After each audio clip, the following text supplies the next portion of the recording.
Si Junmar Fajardo ay isang kilalang personalidad sa larangan ng basketball. Ipinanganak noong Nobyembre 17, 1989 sa Compostela, Cebu. Nagsimula ang kanyang paglalaro ng basketball sa mataas na paaralan sa Pinumungahan National High School. Pagkatapos ay nag-aaral siya sa University of Cebu 2007-2011 kung saan nakamit niya ang National Collegiate Player of the Year Award noong 2010 at iba pang parangal sa Cebu Schools Athletic Foundation Incorporated. Dahil sa kanyang kahusayan sa kolehiyo, napili siya bilang first overall pick ng Petron Bliss Boosters sa taong 2012 sa PBA Draft. At naging manlalaro na siya sa San Miguel Bermin at nagpakita ng pambihirang talento at dominasyon sa liga.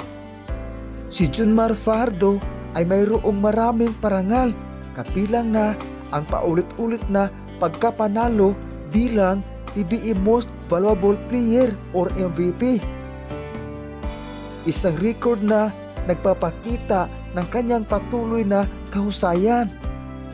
Nakamit din niya ang maraming Best Player of the Conference Awards, Finals MVP Awards at naging bahagi ng PBA All-Star.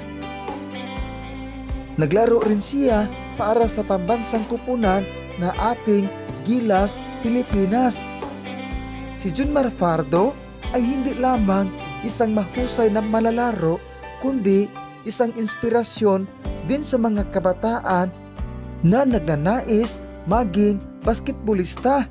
Ang kanyang dedikasyon, talento at pagpakumbaba ay nagsisilbing halimbawa sa marami. Ang kanyang mga nagawa ay nagpatibay sa kanyang katayuan bilang isa sa mga pinakamahusay na manlalaro sa kasaysayan ng PBA.